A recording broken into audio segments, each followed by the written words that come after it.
और मैं यहाँ पर ये भी बात करना चाहता हूँ। देखें, आज मौका है, जनरल काउंसिल बैठी है, पार्टी की क्रीम है, क़यादत है, यहाँ बैठी हुई है। राना सनाउल्लाह साहब ने कौन सी सख्तियाँ जो बर्दाश्त नहीं की, कौन सी हैं? ख्वाजा साद रफ़ीक साहब है, कौन सी सख्ती जो बर्दाश्त नहीं की उन्होंने, और क्या क्या जुल्म नहीं झेले इन्होंने जेलों में।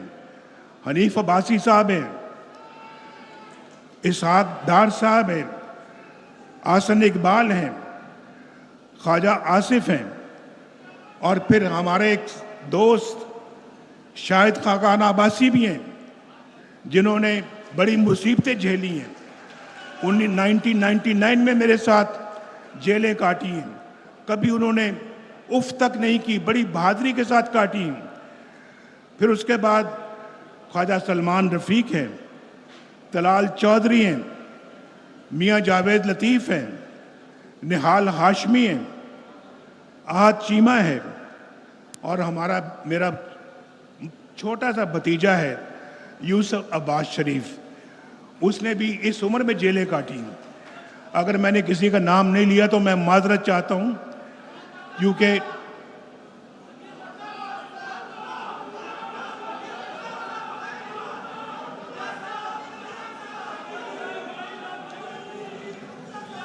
बहरहाल मैं समझता हूँ ये सब लोग जो है ये पार्टी के इंतहाई कीमती असासा है। और भाई मैं तो आज जब सोच रहा था कि सदारत का मनसब मुझे दोबारा पेश किया गया है या मुझे जिम्मेदारी सौंपी गई है, तो मैं सोच रहा था कि मैं जब से मैं वज़ीर आला बना पंजाब 1985, उस वक्त से लेके 2017 तक सारा नक्शा मेरे दिमाग में घूम रहा था, किन किन मराहिल से मैं गुजरा और क्या क्या अल्लाह ताला के फजल करम से हमने कारनामे अंजाम दिए, अल्लाह ताला कौन कौन से काम हमसे लिए। और अल्लाह का बड़ा शुक्र है, मैं बड़ा अल्लाह का शुक्र अदा करता हूँ कि जब जब मुस्लिम लीग नून की गवर्नमेंट आई, चाहे वो सूबे में चाहे वो मरकज़ में, अल्हम्दुलिल्लाह हमने मुल्क को टर्न अराउंड, और मुल्क की तकदीर बदलनी शुरू हो गई। और पाकिस्तान के अंदर उस ज़माने को ज़रा याद करो, मैं तो 1990 की तरफ नहीं जा रहा, अगर वहाँ से काउंट करोगे, खलल अगर ना आता तो आज पाकिस्तान इस खित्ते की तो दूर की बात है, इस बर्रे आज़म में एक मुनफरिद हैसियत रखता। ये मैं आपको बिल्कुल सच कह रहा हूँ, यहाँ बैठे हुए लोग सब इस बात की तस्दीक करेंगे कि पाकिस्तान इस खित्ते की एक बहुत बड़ी ताकत होता। पाकिस्तान इस अपना जो है वो बर्रे आज़म एशिया में एक बहुत बड़ी ताकत होता, लेकिन अनफॉर्चुनेटली टांगें खींचने का सिलसिला 1947 से जारी है। 1947 उस वक्त से जारी है और ये आज तक जारी रहा, जिसने पाकिस्तान को, बहुत अफसोस की बात है कि कमज़ोर किया। मैं अभी बातें कर रहा था तो मुझे आ गया एक और कि कामरान माइकल साहब हैं, उन्होंने भी 10 माह की जेल काटी है। हाफिज़ नुमान साहब हैं, 10 माह उन्होंने जेल काटी है। फिर मिफ्ता इस्माइल साहब, उन्होंने जेल काटी है। तो इन सब, हसन फवाद साहब ने जो है वो भी जेल काटी है 1.5 बरस। तो ये मैं माजरत चाहता हूँ कि मैं ये नाम नहीं ले सका, लेकिन मैं आपको बताता हूँ, देखें मेरी बात सुने, ये कभी कभी ऐसा मजमा होता है। आज पार्टी के करीम बैठी हुई है, हमने अपने पाँव पे खुद कुल्हाड़ियाँ मारी हैं, ये हमें मान लेना चाहिए। ये आज मान लेना चाहिए कि हमने अपने पाँव पे खुद कुल्हाड़ियाँ मारी हैं। मैं ईमानदारी से कहता हूँ, ईमानदारी के साथ, कि 1990 में जब मैंने हुकूमत संभाली मरकज़ में, और वज़ीर आज़म अल्लाह के फजल से बना।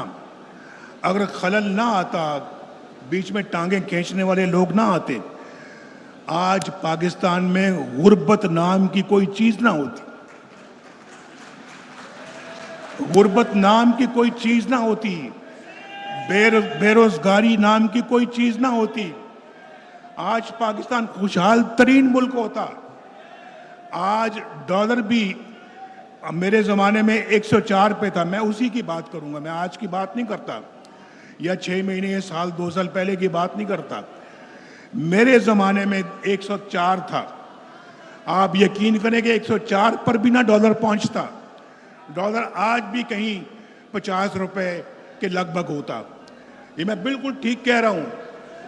और पाकिस्तान जो है वो तरक्की की रफ्तार में सबसे आगे होता।